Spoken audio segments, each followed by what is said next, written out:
Hi friends, మనం ఒక వారం రోజులుగా దేశం మొత్తం ఒక చర్చ.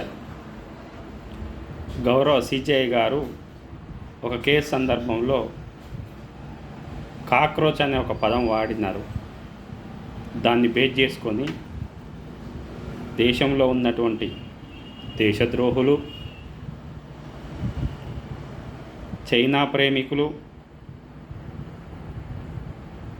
హిందూ వ్యతిరేకులు, మోడీ వ్యతిరేకులు, బీజేపీ వ్యతిరేకులు వీళ్ళంతా కలిసి కాక్రోచ్ జనతా పార్టీ సిజేపీ, బీజేపీకి యాంటీగా సిజేపీ అనే ఒక లత్కోర్ పార్టీ పెట్టారు. ఈ దొంగ నా కొడుకులంతా కలిసి దానికి విదేశాలలో ఉండే డీప్ స్టేటు ఆ చెత్త నా కొడుకు ఒకటి ఉండేగా, జార్జ్ సోరెస్ అని పాల్తు నా కొడుకు, వాడు వీళ్ళందరికి బ్యాక్గ్రౌండ్ సపోర్ట్. ఇక్కడ వస్తే మన గత వహించిన లెఫ్టిస్టులు, అదేవిధంగా లిక్కర్ స్కామ్లో ఇరుక్కున్న అన్న ఏం పేరు అని పేరు కేజ్రీవాల్, ఇంకొంత జాతీయ నాయకులు అని చెప్పుకునే చెత్త చెదారం అంతా దానికి సపోర్ట్. దీనికి ఈ దేశం అంటే గిట్టని ఒక వర్గం మీడియా కూడా సపోర్ట్. ట్విట్టర్లో, సోషల్ మీడియాలో 80 లక్షల ఫాలోవర్స్ దాటిర్రు.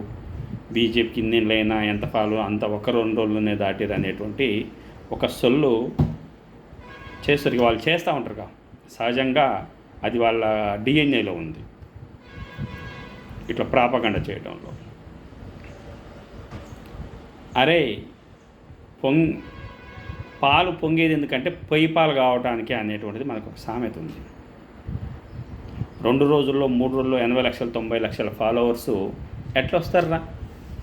సోయుండోదా? వెనకంగా ఏదో గ్యాంగ్ నడుపుతుంది, దానికి కామన్గా వస్తుంటాయి. మనకు అందరు తెలిసిన సోదే ఇది, దీనికేం పెద్దగా మనం ఇది కావాల్సిన అవసరం లేదు. ఇది ఎన్ని రోజులు నిలబడుతుందో చూద్దాం. అరే నువ్వు ఒక పార్టీ పెట్టాలనుకుంటే, దేశంలో ఉన్న సమస్యల మీద చర్చించాలనుకుంటే అనేక వేదికలు ఉన్నాయి. నీకు రాజకీయ వేదిక కావాలనుకున్నప్పుడు ఒక ప్రజలు అంగీకరించేటువంటి ఒక పార్టీ పేరు పెట్టాల.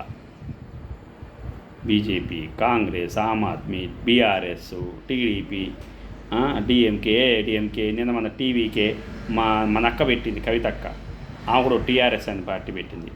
అట్లా నువ్వు కూడా ఒక పార్టీ పెట్టుకో, ప్రజల సపోర్టు పొందు, ప్రజల యొక్క సమస్యల మీద పోరాడు. ప్రజలు అంగీకరిస్తే నువ్వు ప్రజాప్రతినిధి అవుతావు. అంతేగాని ఎవరినో దింపడం కోసం, ఈ దేశాన్ని ధర్మబద్ధంగా పరిపాలిస్తున్నటువంటి ఒక పార్టీని దింపడం కోసము విదేశీ శక్తులతో కుమ్మక్కై ఈ దేశంలో విదేశస్తులకు సపోర్ట్ చేస్తున్నటువంటి కొంతమంది లుచ్చాగాళ్ళ మద్దతు తీసుకొని పోతే తొందరలోనే సంకనాకిపోతాం. ప్రజల కోసం పోరాడాలనుకున్నప్పుడు ప్రజాస్వామ్యంగా, న్యాయబద్ధంగా, ధర్మబద్ధంగా పోరాడు, ప్రజలు అంగీకరిస్తారు. అంతేగాని కాక్రోచ్, పంది, పిల్లి, కుక్క, బొద్ది, ఇంకేముంటాయి, ఈ కొన్ని ఉంటాయి, పెండ పురుగు పార్టీ అని ఇట్లా పెడితే జనాలు నచ్చారా నాయన? సోషల్ మీడియాకే పరిమితం అవుతావు, ఆన్లైన్లోనే ఉంటావు, ఆఫ్లైన్లోకి రావు, జనాల మధ్యకి రావు. ఏది నిజమో ఏది అబద్ధమో ఇదిగా ముఖ్యంగా ప్రజలకు ఒకటి చెప్పదలుచుకున్నా. జంజీకి 20 నుంచి 40-45 ఏళ్ళలోపు వాళ్ళు, ఇంక్లూడింగ్ మీ ఆల్సో, తొందరపడి ప్రతిదానికి ఇదిగా అమ్మక. ఏది నిజం, ఏది అబద్ధం, ఏది వాస్తవం అనేటువంటిది గమనించి, వెనక జరుగుతున్న కుట్రల్ని గమనించి ముందు అడిగేయండి.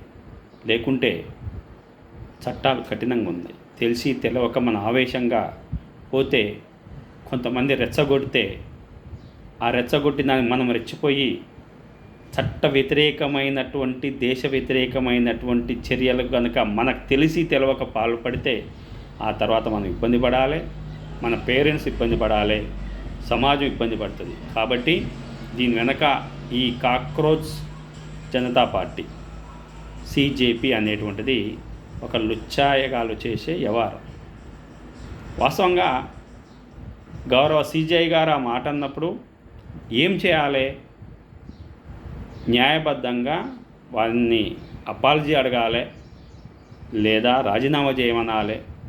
ఇది జరుగుతుంది సహజంగా. ఒక ప్రజాప్రతినిధో ఒక అఫీషియల్స్ వ్యక్తులో ఏదన్నా మాటదుల్లో అనుకోకుండా ఒక పాట వస్తే వాళ్ళకి క్షమాపణ చెప్పని డిమాండ్ చేస్తారు, లేదా రాజీనామా చేయమని. కానీ ఇక్కడ ఏది అది జరగలేదు. దాన్ని బేస్ చేసుకొని ఒకటి పెట్టి బీజేపీకి వ్యతిరేకంగా మాట్లాడుతున్నారు. ఇది అవసరం ఆరాలు వచ్చా నా కొరకల్లారా? ప్రజలలోకి రండి, ప్రజా సమస్యల మీద పోరాడండి, ప్రజల యొక్క మద్దతు పొందండి. మోడీని బీజేపీని ప్రత్యక్షంగా ఎదుర్కోలేక పరోక్షంగా చేస్తున్నటువంటి లుచ్చా రాజకీయము. ఇలాంటి లుచ్చా రాజకీయాలు ఈ దేశ ప్రజలు ఇక ముందు సహించరు. వెల్ ఎడ్యుకేటెడ్ అవుతున్నారు. ప్రపంచంలో ఏం జరుగుతుందో నిమిషానికి తెలుస్తుంది. కాబట్టి ఒళ్ళు దగ్గర పెట్టుకోండి. తస్మాత్ జాగ్రత్త దేశద్రోహులారా. జై హింద్, జై శ్రీరామ్.